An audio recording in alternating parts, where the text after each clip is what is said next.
लेकर के दुनिया में घूम रहे हैं, और आज उनको देखें और अपने को देखें तो हम कर्जाई हैं या नहीं उसकी रहमत के? बोलो, हम उसकी रहमत के कर्जाई हैं या नहीं? बोलो, आपके पास कोई ऐसी मशीनरी है जिनको भगवान ने शरीर तो दिया, बुद्धि नहीं दी, दिमाग नहीं दिया, उनको ताकत नहीं दी, आज उनके पास बुद्धि और दिमाग ना होने से वो अपने पेट की पालना नहीं करनी जानते, शरीर को संभालना नहीं जानते, वो अपने काबिल नहीं, वो दूसरों के काम क्या करेंगे? कोई है किसी के पास मशीन जो जन्म से प्रभु ने ऐसा भेजा और उनको उसको बदल के रख दिया? हमारी साइंस ने जन्म से जो जैसा भेजा गया उसको साइंस ने नहीं बदला। बाहर के इलाज साइंस कर सकती है, लेकिन जिसपे उसकी बोझ नहीं होती उसका इलाज कोई डॉक्टर भी नहीं कर सकता। समझो कि उसने मौज बनाई, हमें अपना बनाया, हमें दुनिया में तो भेजा, लेकिन इतने एहसान करके भेजा, इतने एहसान करके भेजा, एक एक अंग इतना कीमती दे दिया और हमें उसकी कीमत नहीं पता।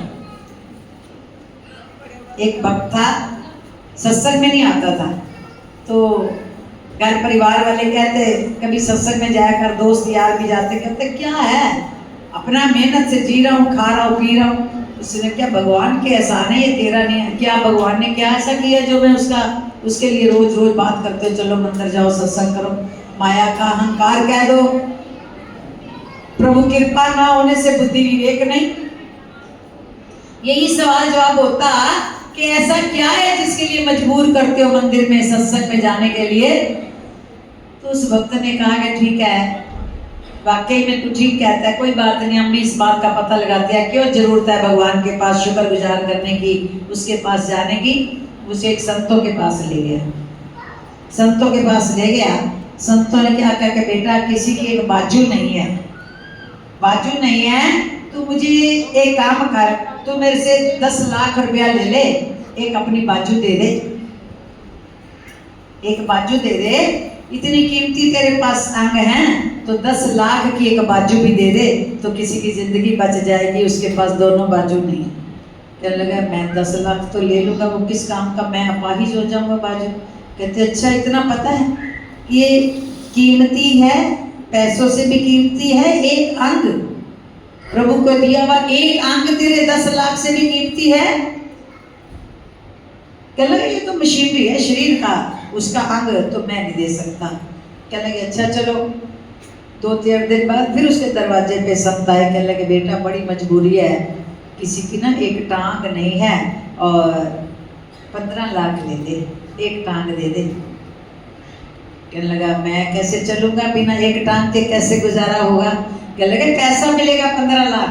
कि मैं 15 लाख क्या करूँगा उस टांग को देके, मैं तो 4 पैसे पे पड़ जाऊँगा ना। कहने लगे 15 लाख की कीमत कुछ नहीं है। कहने लगे उससे ज़्यादा टांग की कीमत है। कहते तू तो कहता था भगवान का शुक्रगुजार किस लिए करूं, क्या एहसान है, जन्म लिया दुनिया में, तो ये भगवान ने तेरे को ना दी होती, एक बाजू या एक टांग तेरे पास ना आती तो तू क्या करता? अब आज होता ना होता? जिसने जन्म दिया मनुष्य का, उसने तेरे साथ इतने एहसान किए, तुझे दुनिया में भेजा, मनुष्य बनाकर सर्व अंग संपन्न बुद्धि विवेक वाला देकर, और तू जिसने तुझे भेजा उसका शुक्रगुजार करने के लिए तेरे पास समय ही नहीं है। कहता क्या करना है, किस काम के लिए मंदिर जाना है, क्या मजबूरी है, क्या जरूरी है? कहने लगे अच्छा छोड़ दे, कोई नहीं, टांग बाजू छोड़ दे। थोड़े दिन बाद फिर कहने लगे बेटा ये किसी की आंखों की रोशनी चली गई है, तो वो कह रहे हैं कि हमें जितने लाखों रुपए मर्जी को हमें 2 आंखें ला दो किससे।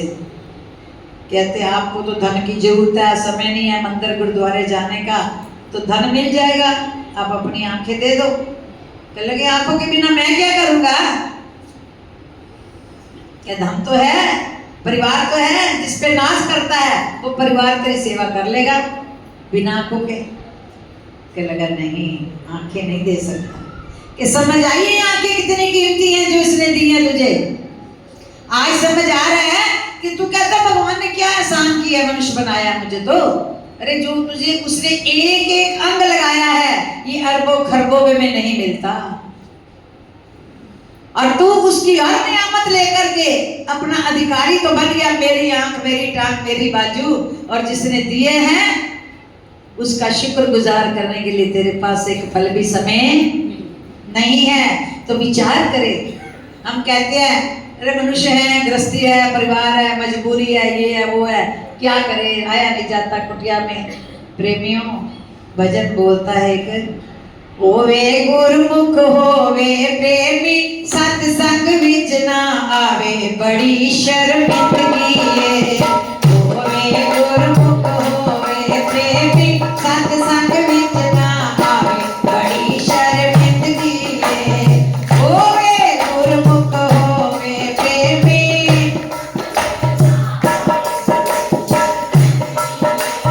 होवे गुरमुख होवे प्रेमी, सत्संग विच ना आवे, जिसदा पिता खावे पीवे, उसदी याद भुलावे, बड़ी शर्मिंदगी है। जिसदा पिता खावे पीवे, उसदी याद भुलावे, बड़ी शर्मिंदगी है। जिसदा पिता खावे पीवे,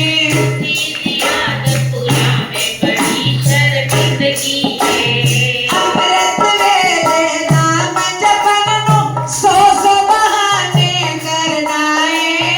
अमृत वेले नाम जपन नु, सौ सौ बहाने करना है। अमृत वेले नाम जपन नु, सौ सौ बहाने करना है। अमृत वेले नाम जपन नु, सौ सौ बहाने करना है। जिसने सब कुछ दिता तेनू, उसदी याद न करना है। जिसने सब कुछ दिता तेनू, उसदी याद न करना है। दुनिया के चक्करां विच फस के, दुनिया के चक्करां विच फस के, हीरा जन्म गवावे, बड़ी शर्मिंदगी है।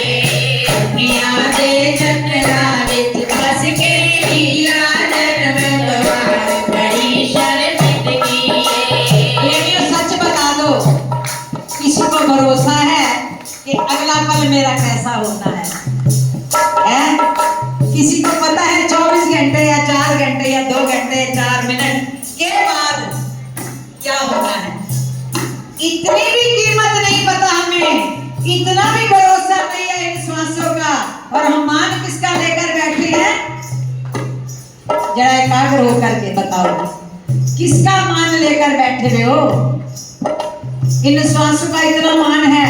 आज नहीं भजन पर आ रहे, आज नहीं सिमरन कर रहे, आज नहीं सत्संग में आ रहे, कोई बात नहीं, जरा बच्चे बड़े हो जाए तो आएंगे।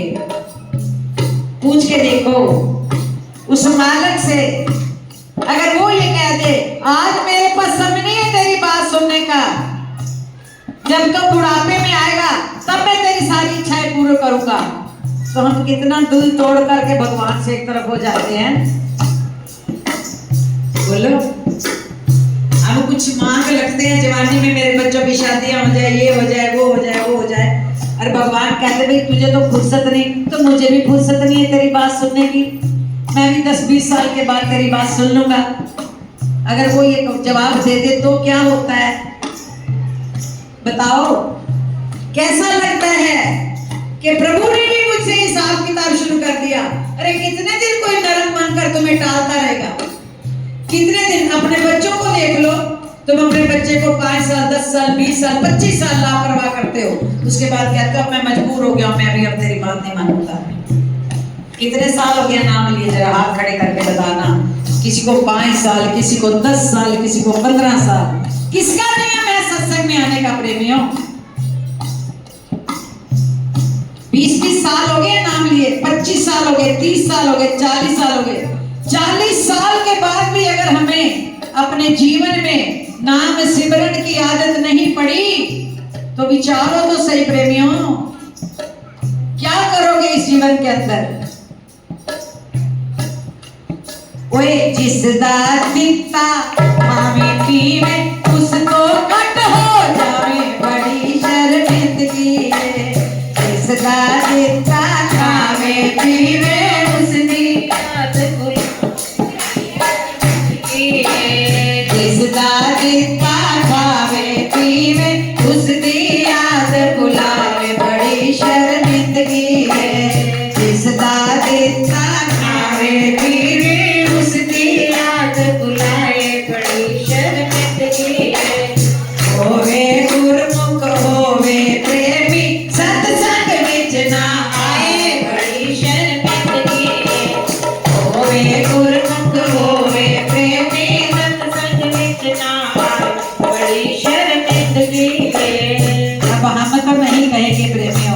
आज है गुरु पूजा।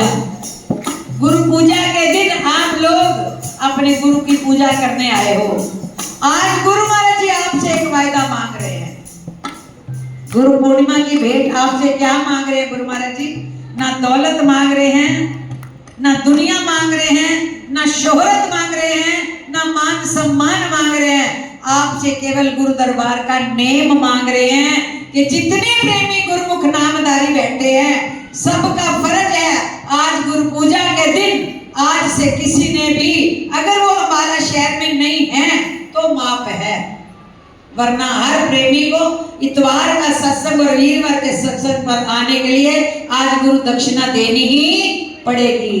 बोलो साचे दरबार की। अगर सच्चे गुरुमुख हैं तो प्रेमियों भेंट चढ़ा दो गुरु के चरणों में और ये ताकत मांग लो कि गुरु महाराज जी कहीं भी जाएं परंतु हमें लगन रहे, अरे सत्संग ना छूट जाए, वीरवार है, पता नहीं गुरु महाराज जी का एक वचन कौन सा ऐसा मेरे दिल में छू जाए और मेरी अंदर की दुनिया हरियाली हो जाए, मेरी आनंद की दुनिया बस जाए, मेरी रूहानियत की दुनिया बस जाए। लेकिन ये कब संभव होता है? जब गुरु कृपा होती है, मौज में आते हैं। गुरु कृपा पाने के लिए कुछ भेंट भी चढ़ाना पड़ता है। त्याग, क्या त्याग? सत्संग के समय कोई बहाना नहीं, सत्संग वाले दिन कोई बहाना नहीं कि घर में किसी ने आना, जिसने आना उसको कह दो मैं जरा कहीं जा रहा हूं, मजबूर हूं। परिवार के साथ कई तरह की दुनियादारी निभाने के लिए कहते हो कि नहीं कहते? कभी गुरु का वायदा निभाने के लिए भी तो दुनिया से कुछ कह सकते हो। प्रेमी हमें तो कोई लालच नहीं है। आप बताओ, आप सत्संग में आओगे, गुरु महाराज के आशिक दीवाने बनोगे। पूज्य भाई जी ने भजन बोला कि खाली नहीं जाना, आज तुझे रग रग में बसा के जाना है, दिल में बिठा के जाना है। तो प्रेमियों जिंदगी के पल कितने रह गए हैं, कितनी घड़ियां रह गई हैं। दुनिया को तो रज रज के खुश करके देख लिया, कोई खुश है तुम्हारे से? सच बताना जरा, हाथ खड़े करके हमने दुनिया पूरी खुश कर ली है। जिसने दुनिया रिझा ली है वो हाथ खड़ा करे। जिसने दुनिया को खुश कर रखा है वो हाथ खड़ा करे। बोलो, तुम्हारे साथ रहने वाले संगी साथी बहन भाई परिवार पुत्र बेटा तुमसे खुश हैं? तन वारते हो, धन वारते हो, मन वारते हो, भजन मंद की सेवा सिमरन भी उन पे वार देते हो, फिर भी वो तुम्हारे पे खुश हैं? इतनी सी बात उनकी ना मानो तो सही।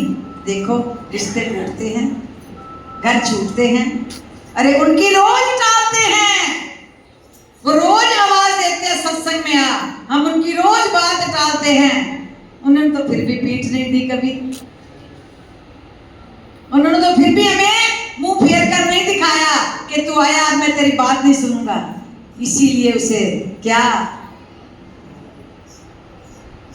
तेरी ममता से जो गहरा है ऐसा तो सागर कोई नहीं, मेरे दाता जैसा कोई नहीं, मेरे दाता जैसा।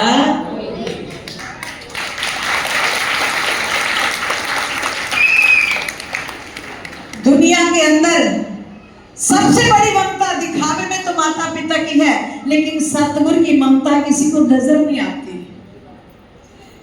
गुरु अपनी रूहों से कितना प्यार करते हैं, गुरु अपनी रूहों की कितनी संभाल करते हैं। जहां कोई नहीं पहुंच सकता ये वहां पहुंचकर उसकी लाज बोला जाएगा।